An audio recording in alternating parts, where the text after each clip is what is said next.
Bonjour les runners, bonjour les sportifs, bonjour au petit monde de la course à pied, c'est Seb et je suis comme chaque semaine heureux de vous retrouver aujourd'hui pour le 64e épisode du podcast À côté de mes pompes. Alors cette semaine est une semaine de récupération pour moi après avoir enchaîné 2 courses en l'espace d'une semaine.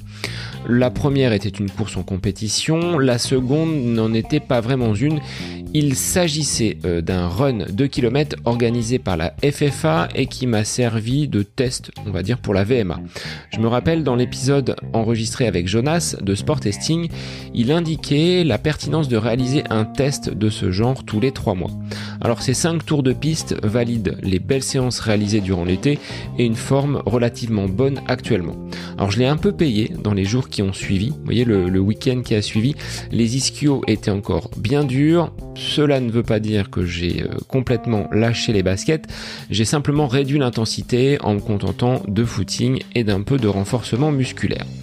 Alors, ce week-end qui s'annonce va encore être l'occasion pour bon nombre d'entre vous de prendre part à des courses et à vous élancer sur les lignes de départ. Alors, entre les week-end shocks réalisés par certains, clin d'œil à Stéphane dans sa dernière ligne droite dans le cadre de la préparation pour la Diagonale des Fous, pour d'autres, ce sera un premier dossard. Bon courage, en l'occurrence à Geoffrey dans le cadre de son premier marathon et à toutes celles et ceux qui donneront le meilleur d'eux-mêmes une fois le chrono lancé. Alors je vous attends sur les réseaux pour en discuter, vous les connaissez, Facebook et Instagram, @à côté de mes pompes. Et si vous écoutez le podcast, identifiez-moi dans vos stories, dans vos publications, sans oublier, car je sais que vous êtes nombreux à écouter le podcast via la plateforme Apple, laissez-moi une évaluation 5 étoiles et un petit commentaire. Dans l'épisode du jour, c'est une marque que je reçois par l'intermédiaire de son créateur Flavien. J'ai été interpellé par cette jeune entreprise au doux nom de Beaumollets, car je dois l'avouer, s'il y a bien une partie de mon corps que j'affectionne, ce sont bien mes mollets. Alors, trêve de plaisanterie, à l'heure où l'enjeu écologique est au cœur de nos sociétés, les engagements de cette jeune marque Beaumollets visent à offrir aux runners des vêtements techniques d'une grande qualité, co-construits où le consommateur a pu donner son avis durant tout le processus de réalisation. Et cerise sur le gâteau avec une empreinte sur les ressources naturelles quasi nulle. Les matériaux qui composent en effet les t-shirts Beaumollets et prochainement les shorts et les chaussettes sont issus de bouteilles en plastique recyclé. Et donc Made in France, une initiative faisant suite au voyage en Indonésie de Flavien qui s'est transformé en une véritable prise de conscience.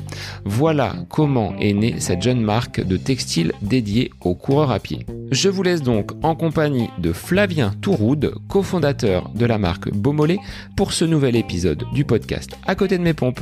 Belle écoute à vous. Bonjour Flavien, merci d'être l'invité du podcast aujourd'hui. Alors on va parler running bien évidemment, mais également textile avec un côté éco-responsable puisque tu es le cofondateur d'une jeune marque française, Cocorico, le Made in France se développe de plus en plus, marque qui s'appelle Beaumollets. Alors je vais te laisser déjà te présenter et puis on va ensuite voir comment est née cette marque et quelles sont les coulisses. Salut Seb, merci beaucoup en tout cas pour l'accueil et donc pour me présenter, je m'appelle Flavien, j'ai 24 ans et donc je suis passionné de course à pied depuis un peu plus de 5 ans maintenant. J'ai commencé un peu comme tout le monde, un peu par hasard avec une envie de m'aérer l'esprit et de fil en aiguille l'envie de me challenger, de découvrir ce que c'était les courses officielles avec un premier 10 km sur Toulouse et l'envie au fur et à mesure de me challenger, de découvrir d'autres sensations à travers la course à pied, que ce soit en ville ou à la campagne. Voilà, je suis originaire de Normandie. Je sors fraîchement de l'école. Ça fait 1 an et demi, je crois, que je suis diplômé, donc pas vraiment d'expérience professionnelle à la base, mais une envie à chaque fois de toucher à plein de choses dans l'associatif, au niveau du sport aussi, avec les amis, et également au niveau professionnel, une culture assez large de ce que peuvent faire les marques aujourd'hui. J'ai une grande passion pour les marques et ce qu'elles peuvent faire, l'impact qu'elles peuvent avoir aujourd'hui sur notre monde. Et il y a eu cette volonté avec un copain d'école, Nathan, de se lancer dans une aventure entrepreneuriale à impact. Et c'est sûrement ce pourquoi je m'adresse à toi aujourd'hui, en tout cas. Alors, tu dis être fraîchement diplômé. De quelle école sors-tu et quel a été ton parcours, on va dire, scolaire ? Ouais, pour le parcours scolaire, j'ai un parcours, on va dire, assez atypique parce que j'ai fait une école de commerce, mais à la base, j'ai fait un baccalauréat technologique, un baccalauréat qui ne nous prédestine pas a priori à des écoles de commerce. Et par chance, j'ai eu des profs qui m'ont un peu poussé dans une direction, une filière qui était très intéressante, qui nous permettait de faire une petite passerelle vers le monde du commerce. Et c'est là que j'ai pu, entre guillemets, faire mes armes, découvrir un univers très très large de la finance, du marketing, du management, et découvrir en fait tout un univers assez large pour monter une entreprise notamment. Alors, par rapport à ce parcours scolaire, est-ce qu'au niveau sportif, tu pratiquais un sport avant d'avoir découvert, avoir cette révélation pour la course à pied il y a 5 ans? Ouais, j'ai fait plein de sports dans ma jeunesse. J'ai commencé par le judo, donc rien à voir avec a priori les sports d'endurance en tant que tel. Bon, je veux pas forcément m'adresser aux judokas, mais voilà, c'est encore différent. J'ai fait rapidement après des sports collectifs, du football, du basketball. Et c'est vrai que c'est il y a 5 6 ans en fait quand je suis arrivé sur Toulouse que j'ai eu un besoin en fait de me retrouver, et que c'est à ce moment-là en tout cas que j'ai commencé la course à pied. En fait, où j'ai commencé par une séance par semaine comme beaucoup de personnes avec 5 6 kilomètres, et puis j'ai commencé à doubler, à tripler et à allonger les distances. Alors, qu'est-ce que tu as ressenti lors de tes premières séances de running? Tu t'es dit ça, c'est un sport qui, déjà me permet de le pratiquer quand je veux, où je veux. Un simple t-shirt, on va dire, on verra que tout à l'heure, c'était quelque chose d'important quand même, hein, le t-shirt et le textile. Mais voilà, quelles ont été tes premières impressions et la première course, ça a donné quoi sur Toulouse? Ah, au début, je pense comme beaucoup de gens, tu trouves ça ingrat. Tu te dis, mais dans quoi je m'embarque? Tu le fais parce que tu te dis, bon, bah, il paraît que c'est bon de courir, hein. C'est un peu comme ça, mais pas forcément d'études scientifiques ou qui te permettent d'appuyer ce fait-là, mais tu te dis, je vais le faire. Et je sais pas, il y a eu un moment en fait où j'en ai eu plus besoin, un moment en fait où finalement j'avais pas trop confiance en moi, où ouais, j'étais pas mal dans le doute. Et le fait de courir et d'être vraiment d'oublier un peu les sports co et de revenir sur moi, je trouvais l'approche très intéressante parce qu'il y avait une réflexion, un côté développement perso où je courais pour moi, et en fait il n'y avait pas de chrono, il n'y avait pas encore de montre, il n'y avait pas de Strava à ce moment-là, et déjà il y avait du plaisir, et il y avait un moment où tu commences à faire 6 km, 7 km, tu commences à être fier de toi pour entre guillemets pas grand chose, et tu te rends compte qu'il y a des sentiments de satisfaction qui se développent, et c'est comme ça que tu tombes un peu dans la marmite. Tu as basculé après quand même, voilà, sur des courses officielles. Tu as été piqué par ce virus des compétitions quand même.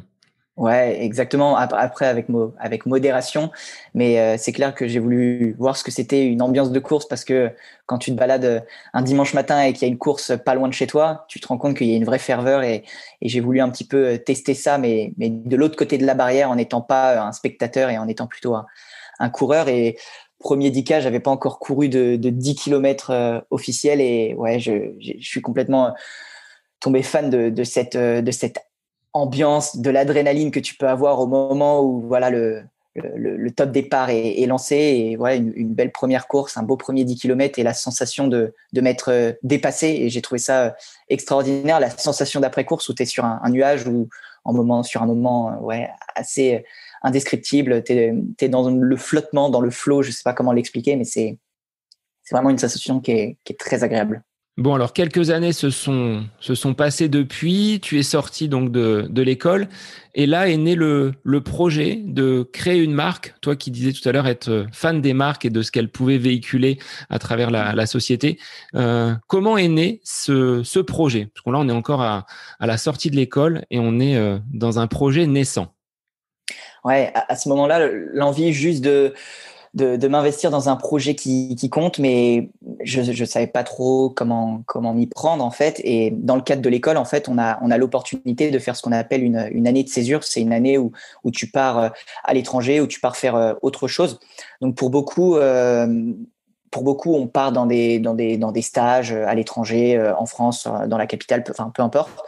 Et avec Nathan, donc mon pote d'école, on a décidé de faire les choses autrement. On avait envie de s'investir dans de l'humanitaire. et on trouvait que c'était le bon moment de le faire parce que pas vraiment d'excuses pour ne pas le faire, parce qu'une fois que tu travailles, forcément, tu te dis que tu n'as pas le temps de partir 6 mois dans un pays à l'étranger. Avant, tu n'as pas forcément l'âge ou la maturité ou la confiance pour le faire. Et là, on a senti que c'était le bon moment. Donc, on est parti en fait aux Philippines.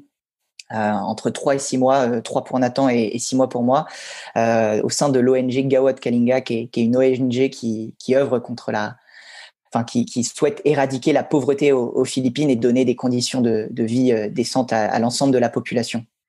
Alors, qu'est-ce qui t'a marqué sur place? Parce que 6 mois, c'est quand même relativement long, hein, loin de son pays. Ça doit être dépaysant. Et puis, peut-être une prise de conscience qui s'est opérée en toi par rapport à ces problématiques liées à la pauvreté. Ouais, des paysans sur plein d'aspects, hein. Le plus classique serait de dire au niveau de la météo, de la géographie, clairement. Mais même là-bas, en termes d'état d'esprit, tu te rends compte que ouais, on a une culture occidentale qui est bien différente d'autres pays. Et quand tu n'as pas forcément voyagé comme moi à l'origine, c'est vrai que c'est un peu dur à imaginer. Et là, tu arrives dans un univers où clairement les codes ne sont pas les mêmes. On a été projeté dans des communautés, et c'est là où l'aventure a été magique. C'est qu'on vivait au sein même des communautés. On n'était pas dans la capitale ou à Manille ou dans les hôtels. On était vraiment avec les communautés. Et ça, c'était super chouette. Et du coup, forcément, tout ce que tu as connu jusqu'à aujourd'hui est remis en question sur la manière de vivre, sur les choses que tu considérais comme acquises, à savoir l'eau potable, l'eau chaude, tout ce qu'on pourrait considérer comme le confort, l'isolation des bâtiments. Bon, là-bas, il fait très chaud, donc ça pose pas forcément de problème sur l'isolation, mais voilà, il y a plein de choses qui sont redistribuées. Et les 2 points qui nous ont énormément marqués, c'est la pollution plastique dans un premier temps. Le traitement du plastique là-bas est un vrai fléau, bien plus présent encore qu'en France. Et le second, c'est les conditions de travail qui sont bien plus, je vais pas dire compliquées parce que c'est encore un autre univers, mais qui sont bien différentes de ce qu'on peut connaître là-bas. C'est beaucoup d'heures de travail, des heures qui excèdent en tout cas les 35 heures, une rémunération qui n'est pas juste, la sécurité de l'emploi qui est inexistante. Et pourtant, malgré tout ça, une joie de vivre de la part des gens avec qui on a passé du temps. Et ça a été très marquant aussi pour nous humainement d'avoir vécu au sein même de ces familles. Alors, après cette année de césure, ces 6 mois passés aux Philippines, qu'est-ce qui s'est passé? Comment vous êtes rentré? Dans quel état d'esprit tu étais avec Nathan pour développer finalement quelque chose en France? Je crois que c'est une pétition qui a été l'amorce de votre projet Beaumolet. Ouais, tout à fait. En fait, on a été pas mal déboussolés par cette initiative et à la fois touchés parce que ouais, on s'est vraiment senti utile en fait pour la première fois. Et ouais, pour la première fois, je me suis dit waouh, en fait, ce que j'ai envie, c'est d'avoir de l'impact. Et avec Nathan, on était carrément alignés sur ces valeurs-là. On a été aussi très touchés, donc comme je te l'ai dit, par la pollution plastique parce que là-bas c'est bien différent. Enfin, on n'a pas forcément le même traitement de déchets. On n'a pas la poubelle jaune avec les camions de poubelle qui viennent régulièrement. On n'hésite pas à brûler par manque de choix, hein, par l'absence de choix, à jeter dans les rivières notamment. Enfin, donc il y a pas mal de choses qui sont choquantes là-dessus et enfin, on a essayé de le tourner de le prendre comme une motivation. Et il se trouve que là-bas aux Philippines, j'ai pu en fait travailler dans une entreprise sociale qui fabriquait des peluches. Donc une première découverte de l'industrie textile. Donc c'était quelque chose qui était très vertueux parce que c'était une entreprise sociale et que chaque vente de peluche était un bénéfice potentiel pour les titas de la communauté de GK, là où j'ai vécu 6 mois. Et on s'est demandé comment on pouvait avoir un impact sur cette industrie textile qui est souvent pointée du doigt.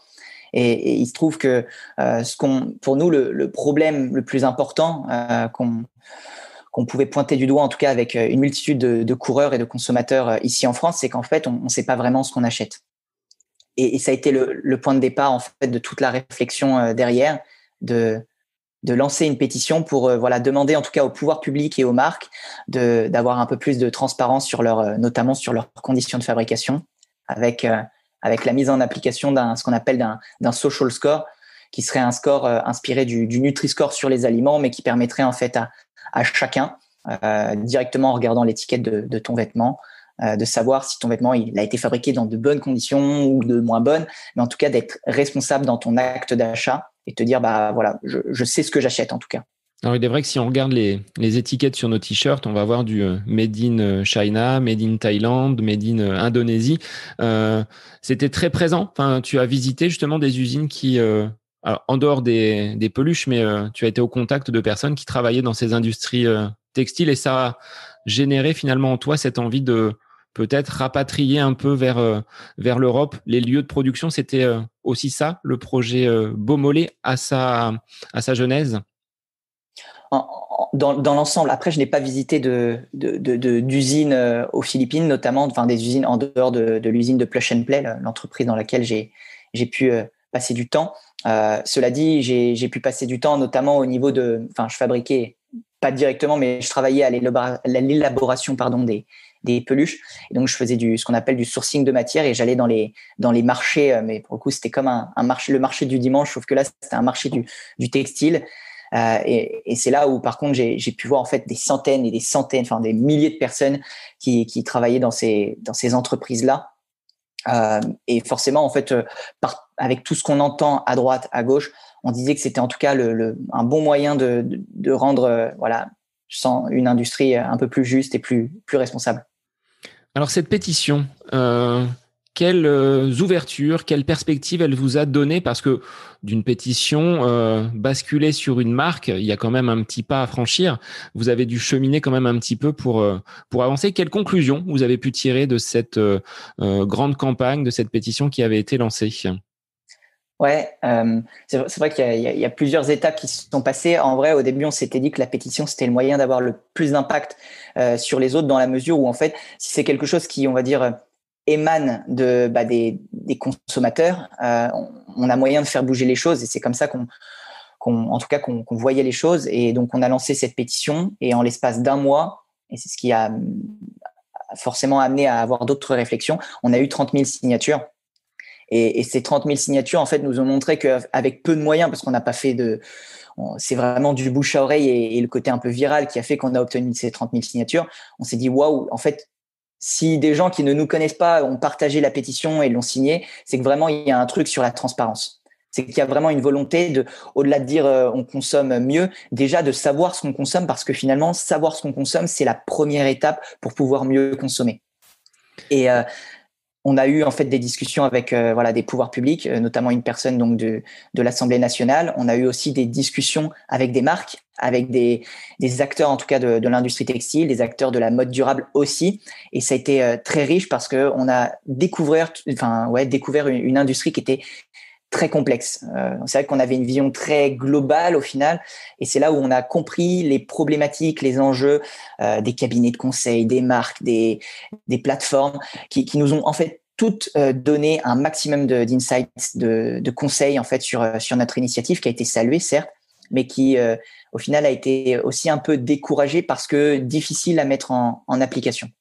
C'est ce que j'allais te demander parce que de là à vouloir créer, je pense que voilà, tu as cette envie d'entreprendre, d'aller peut-être changer à ta façon un petit peu cette vision que l'on peut avoir du running et du textile qui s'y greffe, mais faire une place sur un marché qui est déjà très concurrentiel avec de nombreuses marques présentes, il y a de quoi être découragé. Enfin, c'est un peu une montagne qui se dresse devant vous.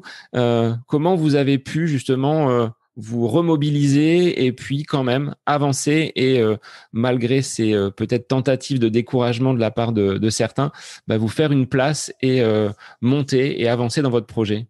Non, ce qu'on s'est dit, c'était qu'à la base, on souhaitait et on souhaite avant tout avoir de l'impact en fait. Et forcément, la pétition, ça n'a pas marché. Et on s'est dit que un autre moyen, au-delà du côté très législatif, d'avoir de l'impact, c'est de mener un mouvement en tant que tel. Et on s'est dit que lancer une marque à impact, ça pouvait être un bon moyen en tout cas de créer un mouvement, parce que forcément, si ce mouvement prend de l'ampleur, ce mouvement de coureurs engagés prend de l'ampleur, mais on s'est dit que ça forcerait entre guillemets les gros mammouths à accélérer le changement. C'était une opportunité, le fait d'être passionné de course à pied et de dire finalement, c'est peut-être des gens qui vont être en lien avec l'écologie, avec la nature. Le monde des coureurs est peut-être plus sensible qu'un autre groupe finalement dans la société. Donc, tu t'es servi de ta passion pour peut-être transmettre ce message et te faufiler dans cette brèche pour développer cette marque. Après, en fait, on s'est posé la question de quelle marque on a envie de créer. Et il se trouve que, alors, on n'est pas forcément des férus de la mode. En revanche, on est des férus de course à pied. On court tout le temps. Et pour le coup, ça nous paraissait important aussi de pouvoir s'investir dans un univers qui nous fait, qui nous plaît et qui nous fait vibrer. Monter une marque dans le running, c'était le bon compromis pour mêler la passion et l'impact. Alors, ce nom de Beaumolet, parce que pour l'instant, vous ne proposez pas de chaussettes. Ce sont vraiment les t-shirts qui ont été votre premier produit et il est sorti aujourd'hui. Ça vient d'où et quel est le message de ce Beaumolet, justement? Ouais, donc du coup, avec Nathan, on s'est dit qu'on allait lancer une marque Beaumolet, une marque de Made in France, qui fabrique des vêtements, en tout cas l'intégralité de ces vêtements en France à partir de matières recyclées. Et ça, c'était un peu le grand message, c'était d'essayer de monter la marque de running avec le moins d'impact sur la planète et le plus d'impact en tout cas sur tout un écosystème. Et donc, on a essayé de déconstruire toute la chaîne de valeur pour essayer de comprendre qui étaient les acteurs. Et on s'est rendu compte que si 90% des fringues qu'on achète viennent de l'autre bout de la planète, on a un savoir-faire ici en France. Et donc, on trouvait dommage en fait de pas s'appuyer sur ce savoir-faire français. Et on a voulu à tout prix donc s'appuyer sur ce savoir-faire et surtout faire en sorte que cette marque, elle respire cet ADN cocorico, comme tu disais en début de podcast. Et c'est pour ça qu'on a essayé de trouver un nom qui corroborer en tout cas avec l'ADN et l'ambiance qu'on peut retrouver sur une course familiale avec les coureurs qui sont là pour la perf, d'autres pour s'aérer, d'autres pour le bien-être et qui sont là vraiment pour partager en tout cas le temps du matinée et de prendre du plaisir et je trouve que Beaumolet ça respire le côté fabrication française et il y a un côté assez léger qui nous plaît bien. Alors, tu l'évoquais tout à l'heure, hein, le fait de recentrer, de relocaliser la production sur du Made in France. Pour un t-shirt qui vient de l'autre bout de la planète, combien de kilomètres il aura parcouru avant d'arriver sur nos épaules? On est parti du constat qu'un t-shirt, ça parcourt, un t-shirt en coton, mais même un t-shirt en polyester, ça parcourt 40 000 kilomètres avant d'arriver sur nos épaules. Un tour de planète. Un tour de planète. Donc, c'est quand même énorme. Et là, vous, quand vous êtes penché sur cette ligne de production, ces circuits courts, vous descendez ce chiffre à combien? Parce que c'est assez significatif quand même. Ouais, tout à fait. En fait, en déconstruisant toute la chaîne de valeur, on a permis de comprendre en fait qui étaient les acteurs qui pouvaient nous aider à fabriquer un t-shirt de toute pièce, de partir de zéro, du design, du fil, du recyclage de la bouteille jusqu'à ton produit final. Et en fait, on s'est rendu compte que à côté de chez nous, on est basé à Lyon. En fait, il y avait une multitude d'acteurs, que ce soit des tricoteurs, des filatures et même des confectionneurs. Et donc, en fait, on a réussi à faire en sorte que de l'extraction de ta matière première jusqu'à la livraison de ton produit final, ton t-shirt parcourt 2500 km.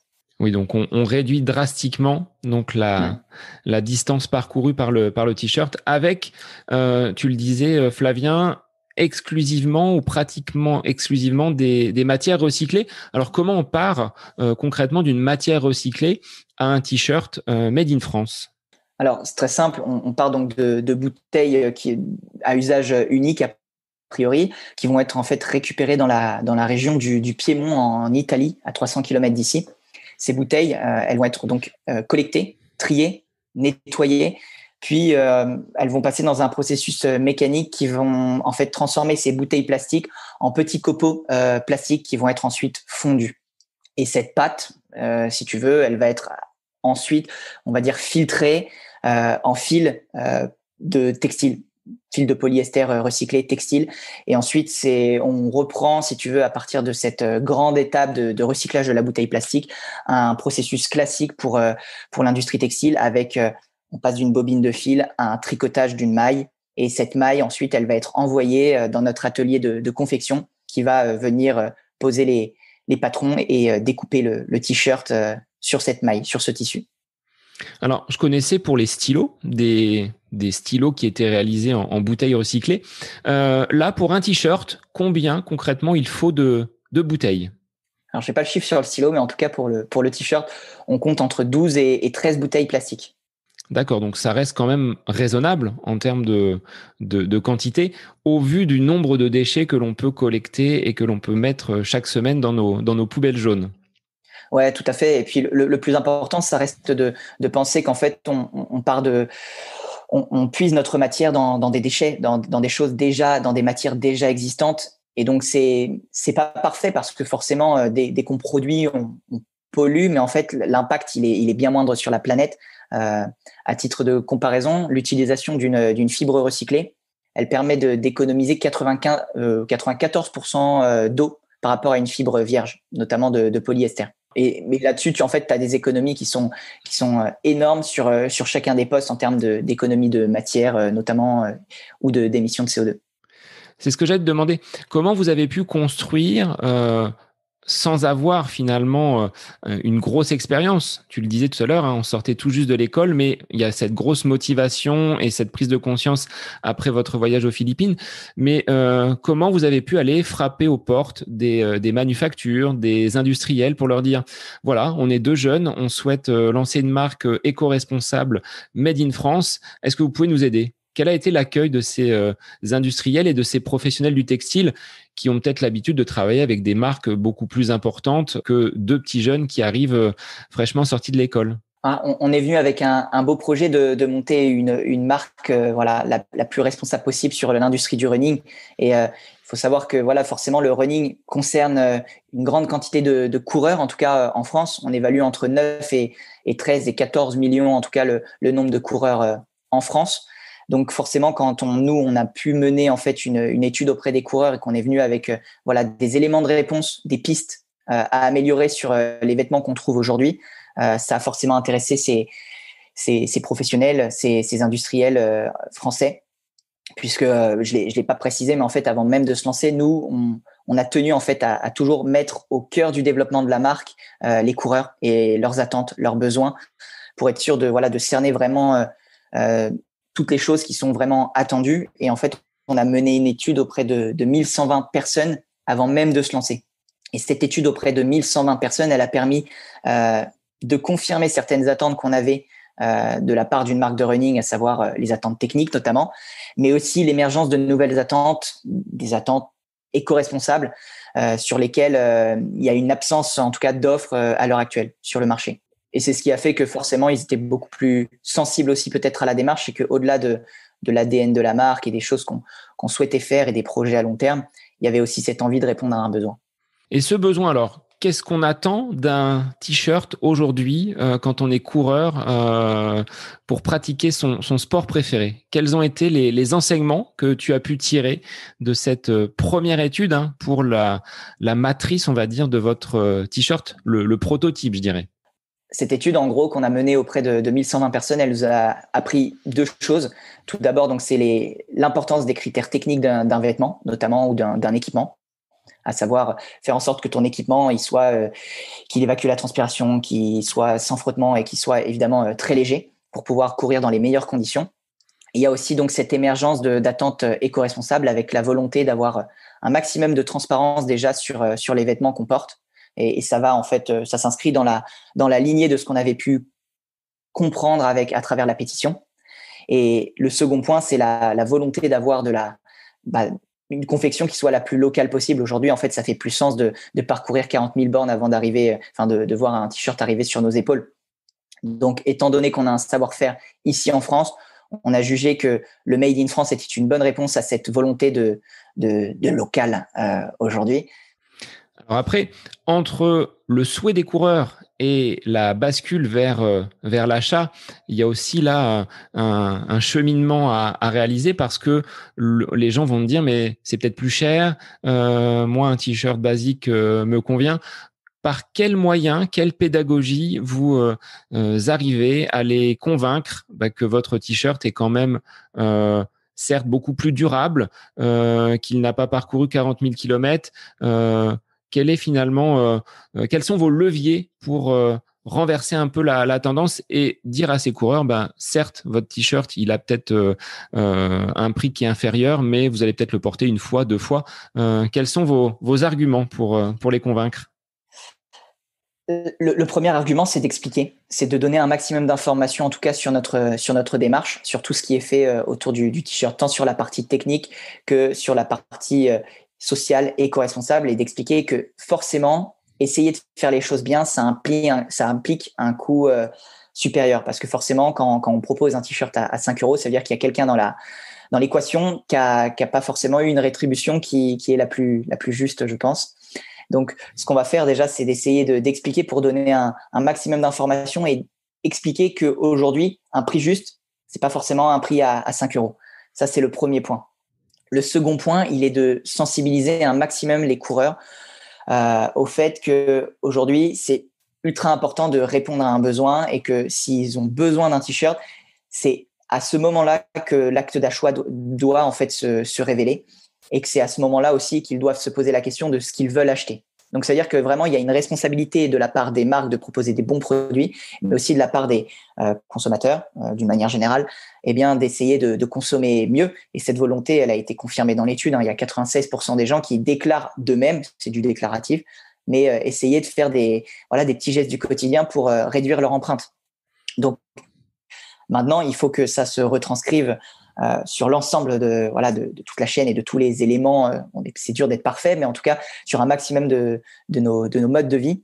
Et derrière, c'est d'expliquer aussi que un t-shirt à 10 euros qu'on va porter une fois, c'est pas forcément une si bonne affaire que ça, et qu'un t-shirt que tu vas peut-être acheter 65 euros, si tu es sûr de le porter, qu'il va durer dans le temps, finalement, il te revient pas si cher au fil du temps et au nombre de kilomètres parcourus sur tes épaules.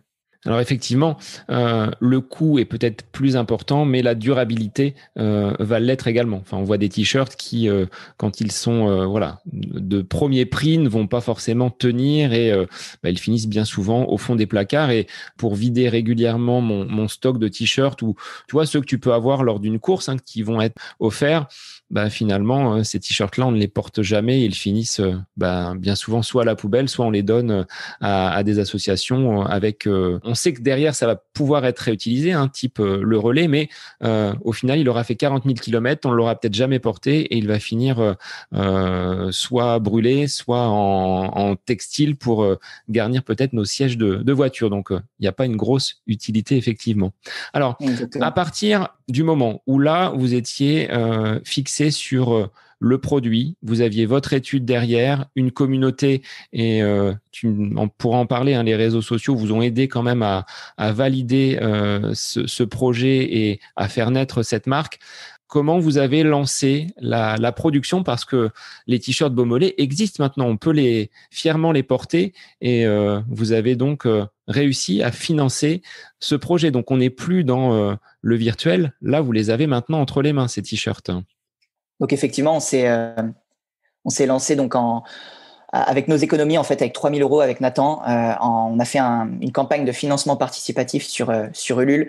Et l'objectif donc de cette campagne, c'était de pouvoir vérifier donc qu'on répondait vraiment à un besoin et de pouvoir en tout cas présenter ce fameux t-shirt à la communauté.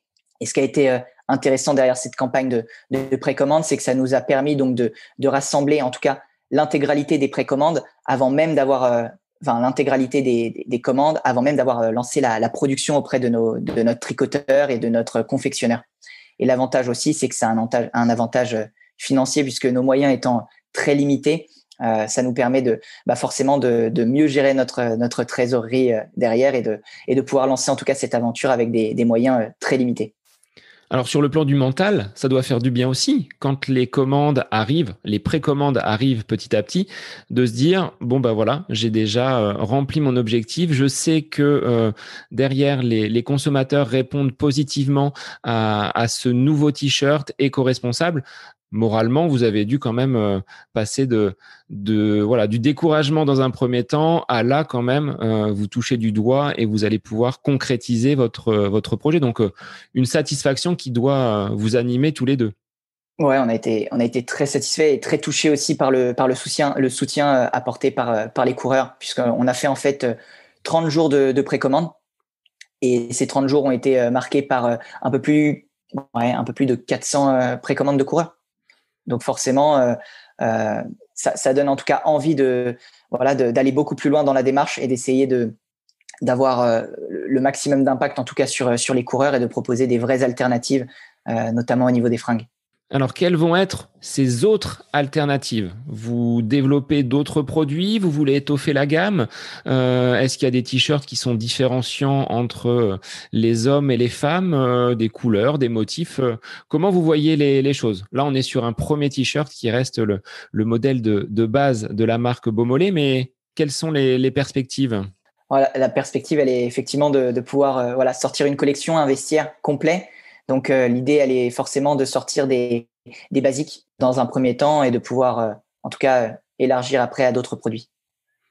Alors, ces autres produits, une étude, moi je l'ai vu passer sur un groupe Garmin, ce sont les chaussettes. Alors, comment faire sa place également dans un milieu où on a déjà, je pense, pas mal de concurrence. C'est peut-être aussi concurrentiel que les t-shirts. Le textile en général va être très concurrentiel pour vous. Alors, comment vous allez à nouveau essayer de vous démarquer en faisant appel de nouveau à des matières recyclées, à des personnes qui travaillent en local?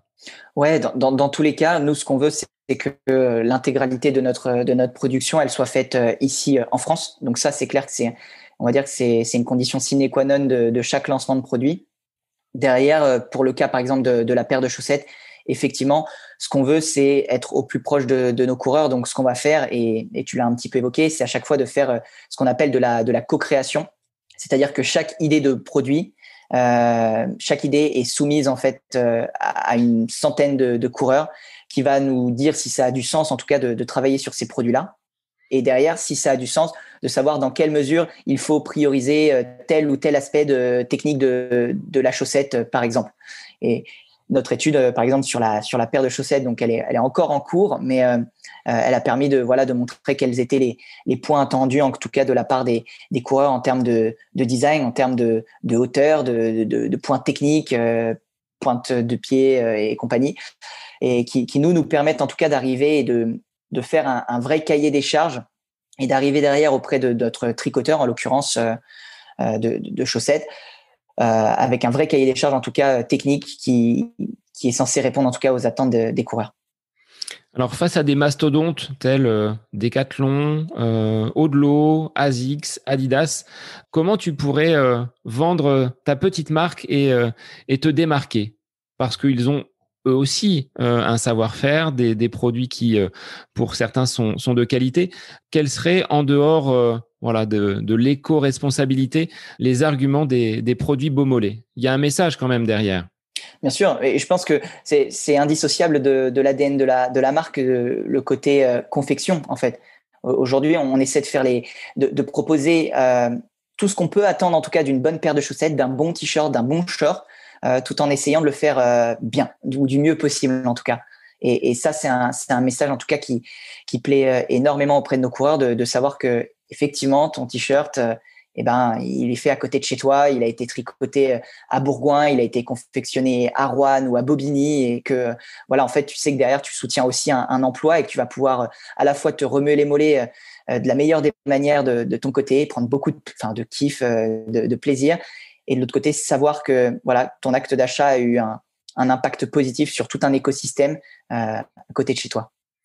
Est-ce que le Covid a un peu accélérer finalement la marque Beaumolet, parce qu'on a vu beaucoup d'entreprises qui se sont dit finalement, plutôt que d'aller produire à l'autre bout de la planète, on a ce qu'il faut en France. Donc là, ça conforte quand même votre projet et peut-être un développement qui sera glorieux dans les prochaines années. Mais est-ce que cet épisode, donc cette pandémie mondiale, a pu avoir un effet positif sur le chemin que vous avez pris?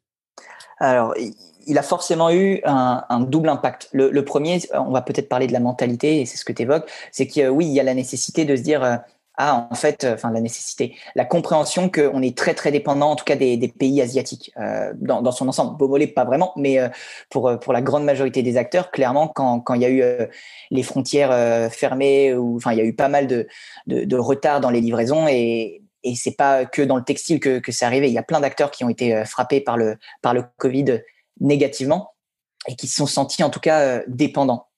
Et cette dépendance, forcément, elle nécessite, enfin, elle implique une réflexion sur nos modes de production, notamment, et de se dire que si on est dépendant, forcément, ça devient dangereux dans des contextes sanitaires, en tout cas dangereux d'un point de vue économique pour ces grands groupes, et qu'il y a peut-être une nécessité d'avoir une confection peut-être plus locale.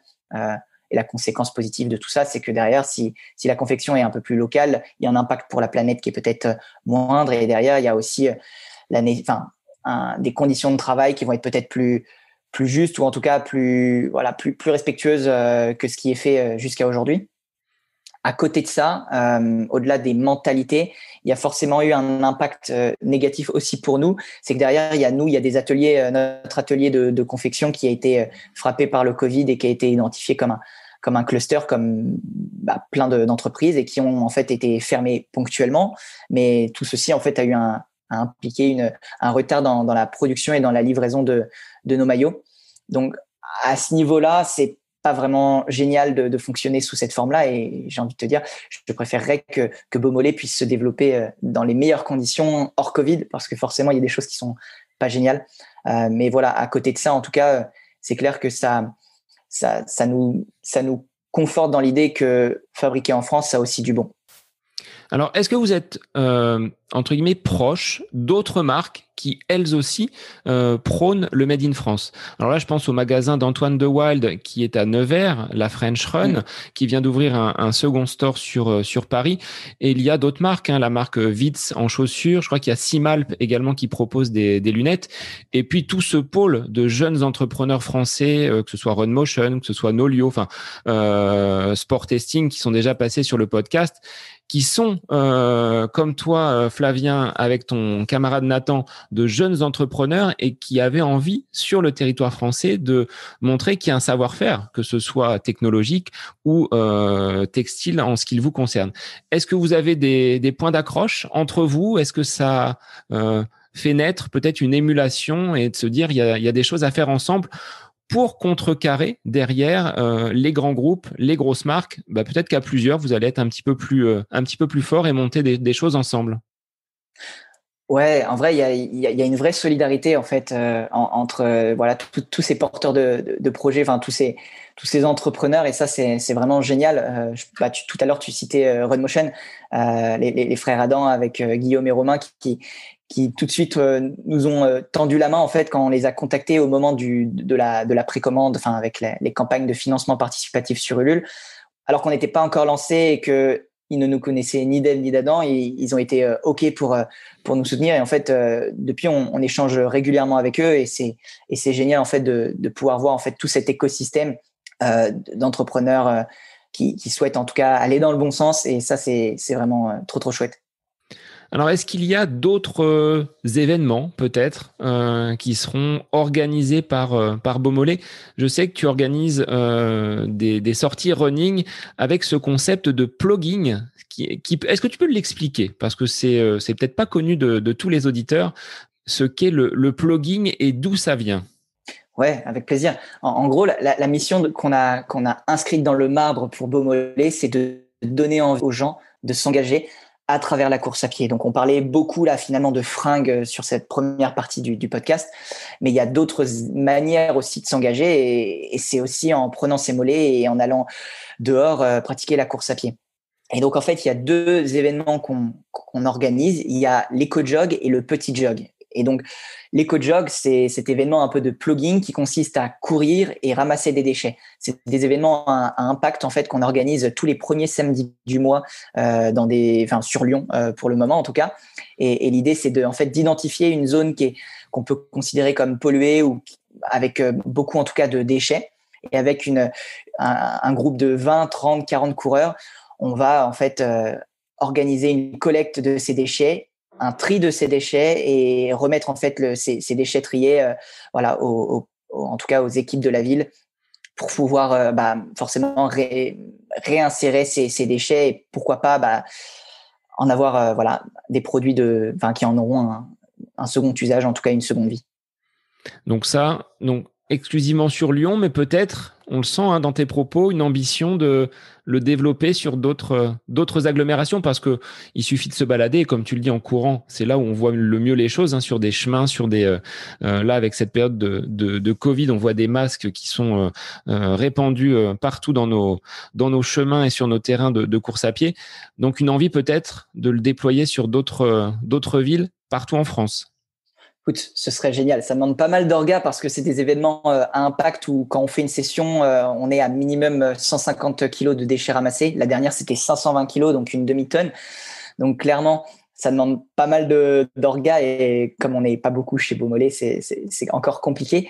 Et heureusement, on co-organise l'événement avec une asso locale Nettoyons Lyon qui est spécialisée dans ces événements-là et Square Champs, une autre boîte start-up à impact dans le sport. Mais c'est quelque chose qui demande beaucoup d'énergie. Donc, en tout cas, ces événements à impact, si on peut les faire dans plusieurs villes, ce serait avec grand plaisir. Mais je pense que même à titre perso, on peut tous en fait avoir cet impact avec une activité de plugging encore plus accessible, inspirée de ce que peut faire très très bien et prôner en tout cas très très bien René Cotim avec Nicolas Lemonnier, un copain qui, pareil, te dit que t'es pas obligé non plus de faire des gros rassemblements à 20-30 personnes pour pouvoir ramasser des déchets et tu peux très bien, lors de ta petite sortie dominicale, ramasser un petit déchet dans la rue et en fait, si tu fais un run, un déchet, je fais un peu sa promo, mais forcément, en fait, ça permet de dépolluer aussi nos terrains de jeu et donc c'est aussi une manière à son niveau de pouvoir voilà, faire ce petit geste qui fait la différence. Alors, pour ma part, moi, je l'ai organisé avec une classe, donc au lycée où je travaille, Génial. c'était au mois de septembre, et on était parti, parce qu'on est situé juste en bord de Loire, donc classé au patrimoine mondial de l'UNESCO, et on a pris les quais et on a fait peut-être un tour de 2 kilomètres dans la ville, et les élèves ont été surpris du nombre de déchets qu'ils ont pu ramasser. Et le côté sympa, c'est que les anciens, les personnes, on va dire pas du troisième âge, mais les retraités que l'on a pu croiser ont applaudi certains élèves, donc ils étaient fiers. Et après, ils m'ont demandé à plusieurs reprises de retourner justement pour nettoyer cet environnement qui est agréable, mais qu'on ne doit pas forcément souiller. Donc, je te rejoins. Si à chaque fois que l'on sort, on peut ramasser un déchet, ça peut être déjà un premier pas et un premier geste. Et c'est le genre de beau geste qu'on a envie de voir, je pense, encore plus dans les écoles. C'est trop bien. Donc peut-être Beaumolet dans les écoles lyonnaises pour finalement transmettre et inculquer ces valeurs environnementales et sociétales. Écoute, pourquoi pas, on n'a pas forcément ouvert cette porte-là, mais pourquoi pas. Donc aujourd'hui, Flavien, vous êtes que 2 à travailler chez Beaumolet ou est-ce qu'il y a d'autres personnes qui t'accompagnent? Parce que 2 personnes pour faire tout ce que vous abattez comme travail, c'est peut-être un petit peu juste. Ouais, c'est juste, on est bien occupé aujourd'hui, donc il y a forcément donc Nathan qui bosse à plein temps évidemment sur ce projet avec moi et heureusement, et on a Louise aussi qui nous accompagne beaucoup. Louise qui est une styliste qui nous a accompagnés en fait depuis le tout début du projet et qui nous a aidé en fait à passer de l'idée à l'action au niveau de la partie technique du produit, parce que forcément quand tu veux lancer un t-shirt et que tu pars de zéro comme nous, et que tu pars de tout, il faut tout reconstruire construire de toutes pièces et faire ce qu'on appelle une fiche technique avec une vraie réflexion sur les coutures, sur toute la construction du t-shirt, le colletage et compagnie. Et c'est ce qui fait que forcément, on a un t-shirt qui est différent de ce qu'on peut trouver même sur le marché, mais qui a demandé un vrai gros travail de la part de Louise, qui habite à Villeurbanne, donc à 5 minutes de chez nous. Et ça, c'est aussi le côté cool, la cerise sur le gâteau de cette histoire. Et le choix de Lyon, c'est quelque chose de volontaire, puisque tu l'évoquais tout à l'heure, il y a la présence d'industries textiles, de personnes qui sont capables justement de vous accompagner dans la production. De Normandie, donc là où tu as grandi, Toulouse pour l'école, maintenant Lyon. Là, vous allez rester basé dans cette région Rhône-Alpes avec ce savoir-faire, tu le disais tout à l'heure. Ouais, c'est ultra important pour nous d'être au plus proche. D'un point de vue, on va parler purement pro, ouais, c'est essentiel d'être au plus proche de nos partenaires. Aujourd'hui, tout ce qui va être la finition, on est à une demi-heure. Pour le tricotage, on est à une demi-heure à Bourgoin. Pareil, il y a Saint-Étienne pour une partie de la finition, il y a Rouen. Donc globalement, on est dans un écosystème qui est vraiment très très vertueux et on est à côté de nos partenaires qui sont vraiment là pour répondre présent. Et vraiment, ces derniers mois, on a eu vraiment besoin d'eux aussi pour nous aider à préparer le futur. Donc forcément, c'est un vrai avantage d'être au plus proche de ces ateliers. Donc ça facilite pas mal de choses. Après, à titre perso, je suis en coloc en fait avec Nathan. Donc c'est vrai qu'on mange, on dort, on bosse Beaumolet H24, c'est clair. Mais c'est un vrai plaisir aussi de pouvoir être dans cet environnement qui est très plaisant, qui respire le sport et d'être au plus proche aussi de la nature, des montagnes. Et voilà, on fait une demi-heure de route et puis même pas, on est dans les Monts d'Or. Et c'est vraiment le côté aussi cadre de vie qui nous a attirés sur Lyon. Alors, on n'en a pas parlé au préalable quand j'ai évoqué tes études et ton parcours. Tes parents, ta famille, comment ils ont accueilli ce projet? Parce que on souhaite, on va dire, le meilleur pour ses enfants, une situation stable, un emploi et bon, tu vois tout ce qui va avec. Là, le fait de te lancer dans l'aventure de l'entreprise, c'est pas totalement sécuritaire. Donc, comment ils l'ont vécu et comment ils l'appréhendent aujourd'hui? Est-ce qu'il y a une fierté de voir que ce petit projet, cette pétition issue d'un voyage aux Philippines est aujourd'hui concrète avec cette marque qui est naissante et qui va se développer au fil des années? Écoute, j'espère que ça va se développer au fil des années, mais en tout cas, ce que je peux te dire, c'est que ce qui est vraiment génial, c'est d'avoir un environnement en tout cas bienveillant, et c'est ce qu'on a des deux côtés, aussi bien Nathan que moi. Vraiment, ils sont positifs, bienveillants, et ça, c'est vraiment très important parce que c'est vrai que ça demande beaucoup, beaucoup, beaucoup d'engagement et de sacrifice aussi de pouvoir lancer un projet comme ça, même si ça nous plaît, ça nous passionne. C'est clair que ça laisse peu de temps des temps off pour soi en tout cas. Donc c'est important en tout cas d'être rassuré sur ce point-là. Après forcément, il y a toujours ces points de vigilance parce que oui, quand on fait une école et qu'on peut voir les copains qui même à titre perso en fait, ça n'englobe pas que la vision que les parents peuvent avoir de nous, mais tu vois que les copains ça y est, ont leur premier CDI et leur première paie et toi t'es trop jeune pour toucher des aides en fait, et tu vis sur tes économies. Bon, il faut jongler en tout cas. Donc c'est l'aventure entrepreneuriale dans toute sa splendeur, mais en tout cas, voilà, il y a juste la nécessité d'être assez fou pour continuer à rêver et à vivre cette aventure pleinement, et en même temps d'être suffisamment rationnel pour se dire bon, par contre, il faut faire en sorte de ne pas être dans un monde de bisounours. C'est dur, hein, c'est pas évident, mais voilà, qu'est-ce qu'on peut faire comme tâche tous les jours pour essayer d'avoir un maximum d'impact positif autour pour Beaumolet et faire en sorte d'avancer à chaque fois. Là, pour le moment, le t-shirt est disponible sur votre site internet en précommande ou en vente.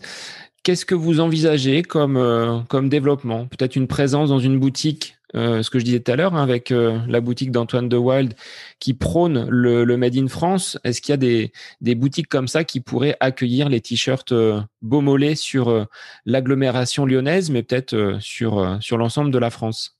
On est en réflexion et en discussion donc avec des partenaires là-dessus. Ce qu'on veut en tout cas, c'est de pouvoir rendre ces vêtements en tout cas les plus accessibles, le plus accessible et au plus grand nombre en tout cas, accessible au plus grand nombre dans le sens où ce que l'étude avait révélé aussi, c'est que si les gens veulent mieux consommer, pour beaucoup, notamment sur les fringues de running, pour beaucoup, ils ne savent pas vers quelle marque se tourner ou où trouver ces vêtements-là. En tout cas, pour se poser la question de dire est-ce que je passe à l'action ou pas. Donc, ça peut avoir du sens en tout cas d'être présent dans ces points de vente. Après, forcément, il y a des réalités économiques. Les points de vente peuvent attendre des coefficients, des retours sur investissement. Nous, on est une petite marque, donc à voir si on peut trouver un intérêt commun. Donc là-dessus, rien n'est encore fait. En tout cas, il y a des discussions qui sont en cours et j'espère en tout cas que ça pourra se faire parce que ça peut avoir du sens en tout cas. Alors, si on devait retracer un petit peu là toute l'aventure Beaumolet depuis ta sortie d'études jusqu'à aujourd'hui, un point positif, vraiment un événement qui serait positif, ce serait lequel? Je pense que c'est le moment où on a lancé en fait la campagne de précommande. Parce qu'en fait, chaque produit qu'on lance sera lancé, chaque nouveau produit sera lancé en précommande pour valider qu'on répond bien à un besoin. Et forcément, quand on part de zéro et qu'on a une communauté avec qui on a beaucoup discuté, mais pour qui derrière on n'a pas encore de garantie ou de vrai retour entre guillemets, tu es toujours un peu dans l'expectatif et tu sais pas vraiment à quoi t'en tenir. Et le moment où on a lancé cette campagne de financement participatif et qu'on a vu que les amis, mais également tous les coureurs avec qui on a pu discuter des heures et des heures, ont répondu présent. Ça, en fait, ça nous a fait chaud au cœur dans le sens où on était ultra reconnaissant en fait de voir que les gens s'étaient énormément investis dans la co-création de nos produits, mais ils ont aussi répondu présent au moment de la campagne de financement participatif parce que ça confirmait en tout cas que ce qu'on faisait avait du sens et je confirme. Enfin, et je vais le répéter, mais avoir du sens aujourd'hui, je crois que c'est le truc qui nous tient le plus à cœur et ce qui fait en tout cas nous fait nous lever tous les matins et voilà nous remuer dans tous les sens pour essayer de donner tout ce qu'on a. Et si tu croises alors un coureur avec un t-shirt Beaumolet dans les rues lyonnaises, tu lui sautes dessus ou tu te dis non, finalement, voilà, je suis fier, la personne porte mon t-shirt et finalement, j'ai été jusqu'au bout de ce travail et de ce projet. Est-ce que ça t'est déjà arrivé de croiser quelqu'un qui portait ton t-shirt? Non, pas encore, puisque les livraisons ont été faites. Alors, au moment où, en tout cas, on tourne ce podcast, ont été faites en début de semaine. Donc, forcément, on n'a pas encore eu l'honneur de croiser des Lyonnais, mais il y a du Lyonnais. Donc j'espère que ça arrivera. Et non, je pense qu'on le laissera finir son footing, mais par contre, on aura une belle sensation et un beau sentiment de satisfaction de voir, en tout cas, que des gens qu'on ne connaît pas, peut-être, portent ce t-shirt. Alors, Flavien, à titre personnel, sur cette fin d'année 2021, qu'est-ce qui va être, on va dire, à ton calendrier? Est-ce qu'il y aura des courses? Est-ce que tu as le temps quand même de t'entraîner un petit peu malgré cet agenda de jeunes entrepreneurs vraiment passionnés? Qu'est-ce qu'il y aura au programme avec la reprise des courses? Écoute, sur les courses officielles, pour le moment, en tout cas, j'ai pris le dossard pour la Saint-Élion. Donc, ça va être un premier trail en plus de ça. Donc, ça va être une belle première expérience. Donc, ça, c'est déjà en tout cas booké. À voir quelle course après je peux me rajouter entre deux.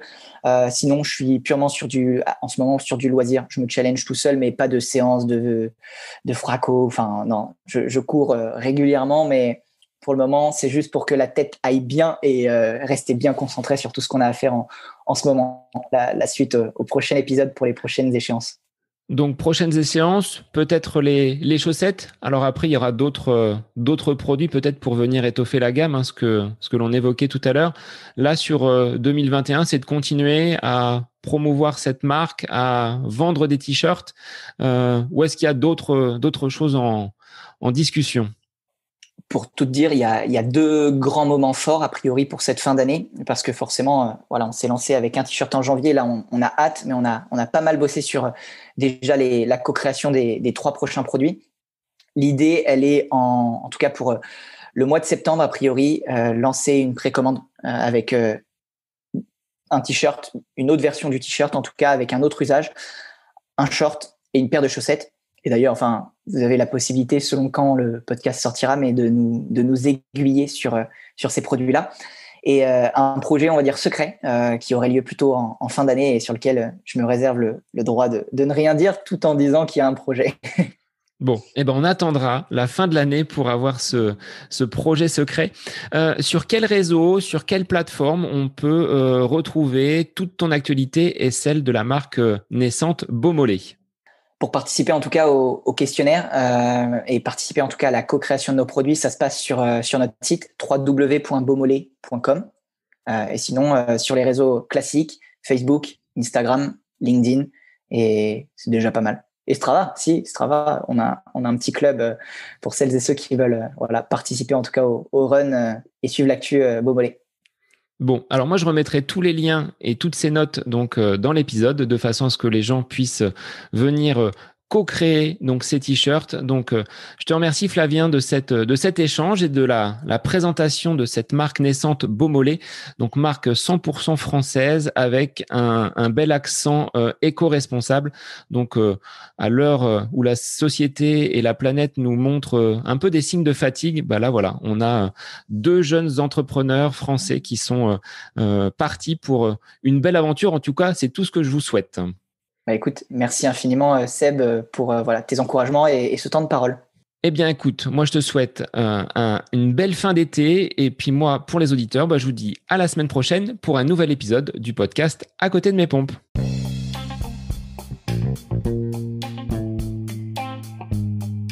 J'espère que cet épisode avec invité vous aura plu. Je vous remercie infiniment de votre écoute. Pour faire remonter le podcast dans les classements, je vous invite à laisser une petite évaluation sur Apple Podcast, 5 étoiles, un petit commentaire, ça me fera énormément plaisir et vous permettrez au podcast d'être remonté, diffusé, déployé sur ces différentes plateformes de façon plus importante encore qu'il n'est actuellement. Et puis je vous invite à me retrouver sur les différents réseaux, Facebook, Instagram. Laissez votre petit message, votre commentaire, ça me fait plaisir d'échanger avec vous. Si vous avez des questions, si vous voulez échanger sur quelconque sujet en lien avec la course à pied, mais pas que, parce que le sport c'est une philosophie de vie et c'est une passion qui nous anime de façon commune, donc n'hésitez pas à venir échanger avec moi. Sur ce, je vous souhaite une bonne fin de semaine, un bon week-end et je vous dis à la semaine prochaine pour un nouvel épisode du podcast À côté de mes pompes.